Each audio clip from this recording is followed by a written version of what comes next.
Assalamualaikum warahmatullahi wabarakatuh. Selamat datang di perkuliahan Matematika Diskrit. Dan hari ini kita akan melanjutkan materi kita tentang teori graf di part yang kedua. Pada kesempatan kali ini kita akan belajar berbagai macam terminologi yang ada di dalam graf. Mari kita mulai belajarnya. Nah, jadi terminologi di dalam graf itu ada banyak ya, ada berbagai macam terminologi yang ada di dalam graf. Nah, yang pertama adalah ketetanggaan atau adjacent.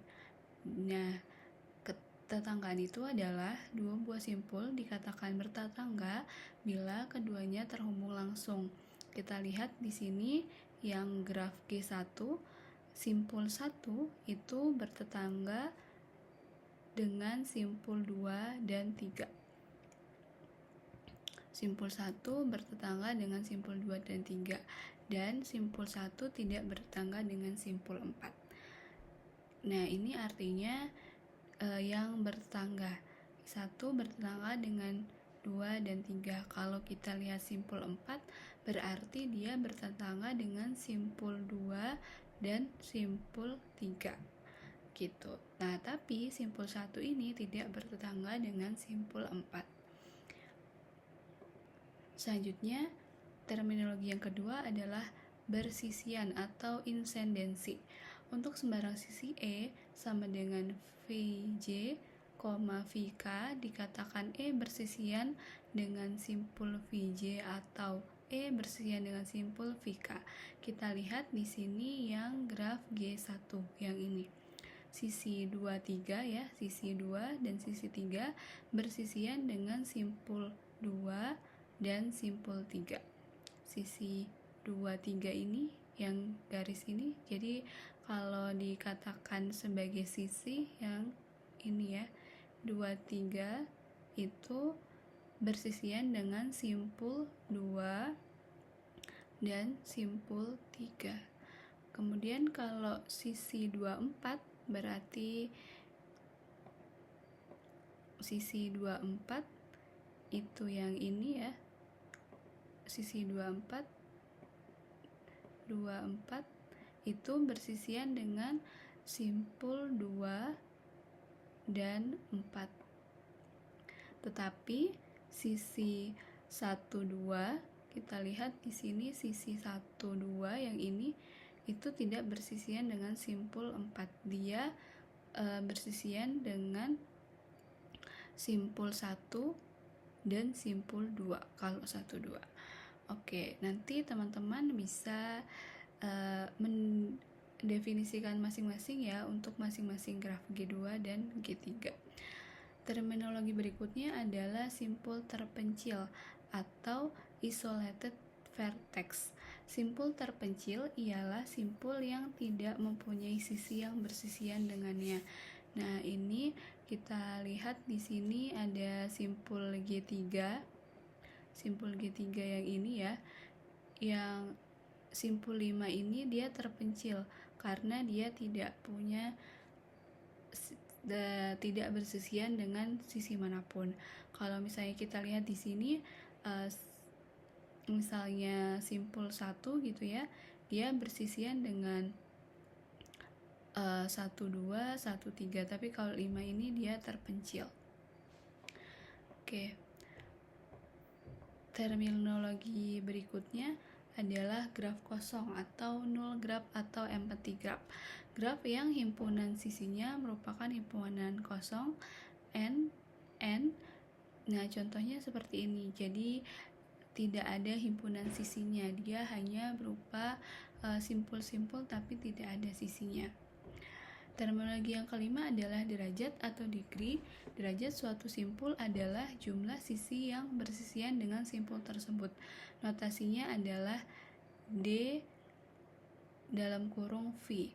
Nah, kita lihat D1 berarti ini menyatakan V itu tadi vertex ya, 1, kemudian dia sama dengan 4. Dan degree-nya itu adalah jumlah sisi yang bersisian. Degree adalah jumlah sisi yang bersisian. kita lihat di sini D1 sama dengan D4. Ini D1, ini D4. Dia bersisian dengan 2 dan juga 3 kalau yang satu. Kalau 4 juga bersisian dengan 2, 3. Jadi jumlahnya ada 2. Oke, kita lihat yang 2.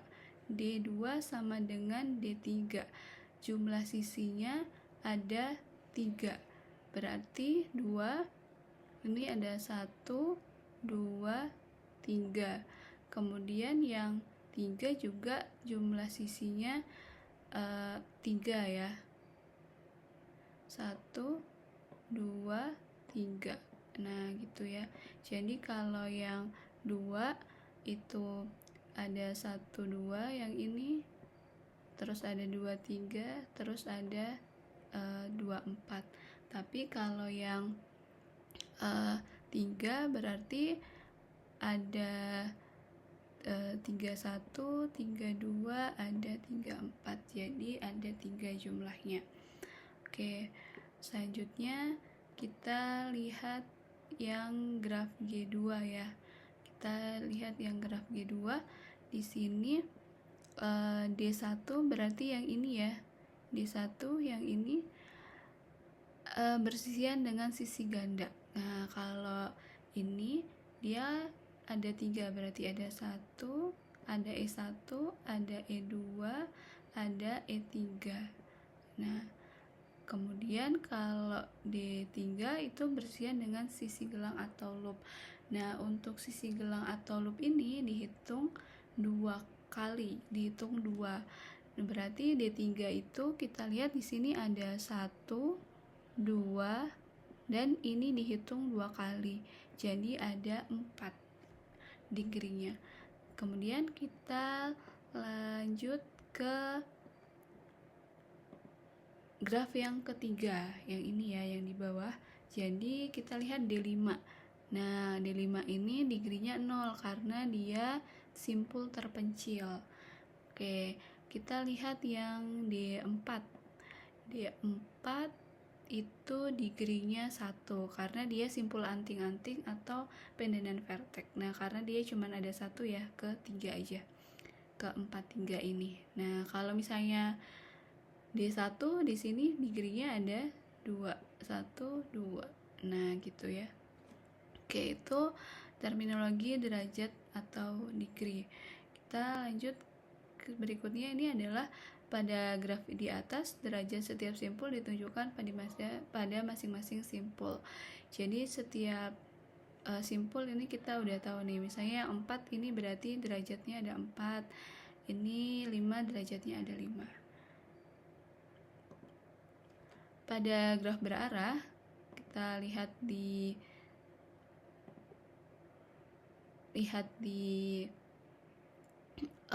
graf berarah, derajat simpul dibedakan lagi menjadi derajat masuk in degree dan derajat keluar out degree. Jadi kalau di graf berarah itu ada in degree dan out degree. Kita lihat graf G4 ya, ini G4, D in itu artinya yang masuk, berarti ya yang masuk dari 1 itu ada 2 katanya. Kita lihat di sini yang masuk ke 1 berarti ya 1, 2 nih, yang dari 2, 1 dan 3, 1. Oke, biar lebih jelas kita. Nah, ini yang 1 ini dia ada 2, 1 dan 3, 1. Jadi ada 2. Oke, selanjutnya in 2 outnya D2, D1 out ya, yang D outnya dulu. D outnya ada 1, dia cuman kesini aja, keluarnya cuman 1 ya. Oke, kemudian kita lihat yang D in 2, yang menuju 2. Yang menuju 2 ada 1 yang ini ya, dari 4, kemudian dari 1. Oke, kemudian yang D2 out, yang keluar dari 2 ada 1, 2, 3. Jadi ada 3. Oke, kita lihat lagi yang 4. Yang D3 dulu, D3 ya. D3 itu yang yang menuju 3 ada 1, 2, betul ya, ada 2. Kemudian yang di out 3 di sini ada 1 yang keluar dari 3. Oke. Nah, terus yang terakhir adalah D4. D4 yang menuju 4 itu ada 1. Oke. Kemudian yang keluar itu ada 1, 2. Nah, itu kalau di dalam graf berarah berarti ada in degree dan out degree. Oke. Terminologi yang berikutnya adalah lemma jabat tangan. Jadi jumlah derajat semua simpul pada suatu graf adalah genap, yaitu 2 kali jumlah sisi pada graf tersebut. Kita lihat graf G1, graf yang ini. Graf G1 ya, yang ini. Dikatakan jika G sama dengan G sama dengan V, E, maka jumlah D V sama dengan 2 kali jumlah E. E itu kemarin kita sudah tahu adalah E atau sisi. Kita lihat G1 itu D1 nya yang ini, D1 ditambah D2 ditambah D3 ditambah D4.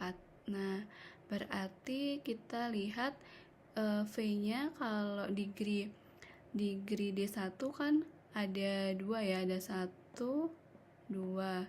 Kemudian degree D2 ada 3, 1, 2, 3. Kemudian degree D4 itu ada sama ya tadi 1, 2, dan degree D3 itu ada 3, 1, 2, 3. Berarti dijumlahkan ada 10, atau bisa juga menggunakan 2 kali jumlah sisi.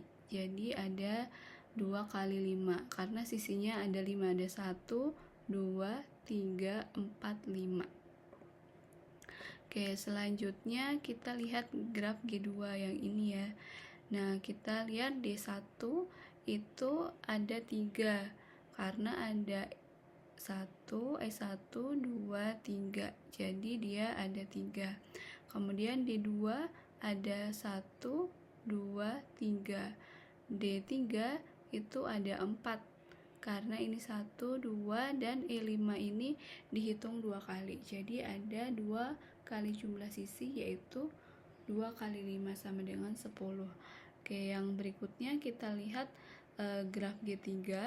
Yang D1 ini dia ada 2, 1, 2. Kemudian degree D2 ada 1, 2. Degree D3 ada 1, 2, 3. Degree D4 itu 1, dan 5 itu degree-nya 0, jadi 8. Kemudian jumlah sisinya itu ada 1, 2, 3, 4. 2 kali 4 sama dengan 8. Nah, itu lemma jabat tangan, dia menyatakan jika G sama dengan V, E, maka jumlah degree-nya itu 2 kali H-nya. Oke. Akibat dari lemma yaitu Colleray mengatakan teoremanya untuk sembarang graf G banyak simpul berderajat ganjil selalu genap. Jadi menurut teorema ini tidak mungkin sebuah graf memiliki simpul berderajat ganjil sejumlah ganjil, jadi selalu genap. Kita lihat contohnya. Diketahui graf dengan 5 buah simpul. Dapatkah kita menggambar graf tersebut jika derajat masing-masing simpul adalah yang A 2, 3, 1, 1, 2, yang B 2, 3, 3, 4, 4. Nah, kita selesaikan yang A itu tidak dapat karena jumlah derajat simpulnya 9. Sedangkan kan tadi bisa dibentuk jika dia simpulnya genap ya. Nah, kalau yang B itu dapat menggambar grafnya karena jumlah derajatnya genap. Jadi ada 16. Nah, nanti kalau digambarkan hasilnya akan seperti ini. Nah, ini untuk latihan teman-teman, silakan ditentukan apakah dapat dibuat graf sederhana dari 5 simpul derajat berikut ini. Silakan nanti dikerjakan masing-masing. Oke, kemudian graf berikutnya adalah lintasan atau path. Lintasan yang panjangnya N dari simpul awal V0 ke simpul tujuan Vn di dalam graf G ialah barisan berselang-seling simpul-simpul dan sisi-sisi yang terbentuk oleh V0, E1, V1, E2, V2 hingga Vn-1, En, Vn sedemikian hingga E1 itu berisi V0, V1, E2 berisi V1, V2 sampai En berisi Vn-1, Vn adalah sisi-sisi dari graf. Oke, kita lihat dulu yang graf unweighted graph ini ya di sebelah kiri. Kita lihat grafnya itu lintasannya ada lintasan 0 ini, yang 0 ini, kemudian ke 6, lalu ke 3, 7, 9, 10. Nah, ya lintasannya yang berwarna merah ini adalah lintasan dari simpul 0 ke simpul 10. Yang ini simpul 10 melalui sisi 06, 63, 37, 79, dan 910. Sehingga panjang lintasan adalah jumlah sisi dalam lintasan tersebut. Lintasan 0, 6, 3, 7, 9, 10 pada G memiliki panjangnya 5. 1, 2, 3, 4, 5. Gitu ya. Jadi ada 5 panjangnya.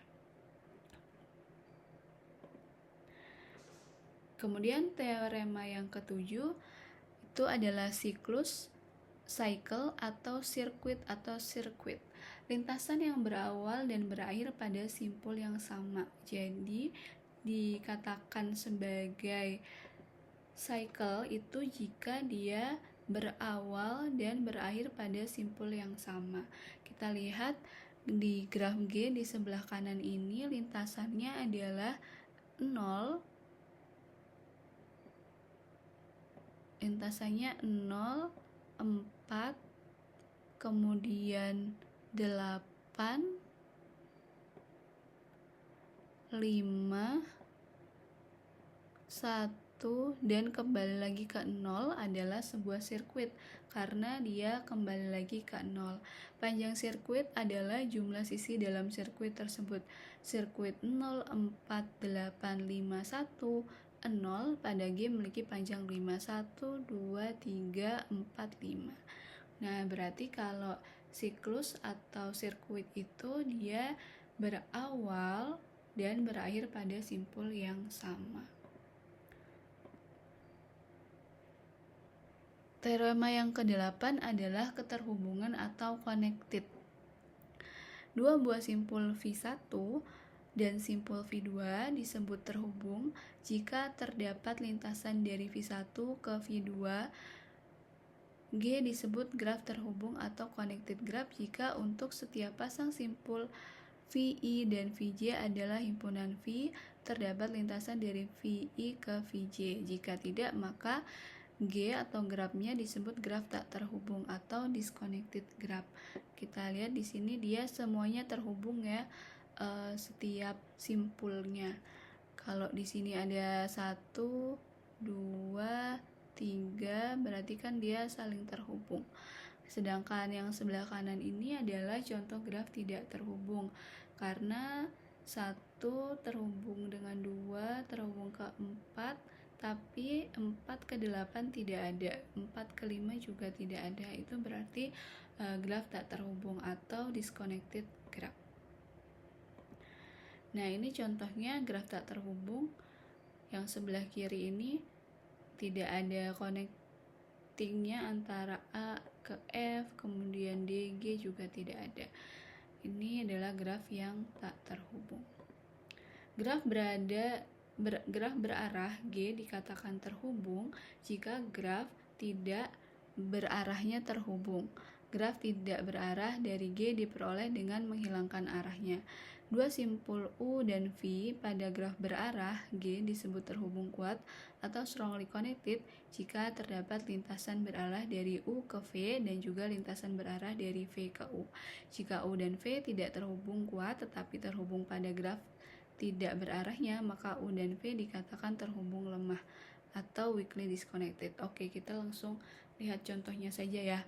Nah, di sini kita lihat simpul 1 dan 4. Oke, perhatikan simpul 1 dan simpul 4 itu terhubung kuat karena ada lintasan dari 1 ke 4 dan juga ada lintasan dari 4 ke 1. Kita perhatikan lintasan dari 1 ke 4 dulu. Ada ke 2, kemudian ke 3, kemudian ke 4. Nah, sedangkan lintasan ke 4 ke 1 itu dari 4 menuju 5, kemudian bisa langsung menuju 1. Atau bisa juga dari 4 ke 5, kemudian ke 2, lalu ke 3, lalu ke 1.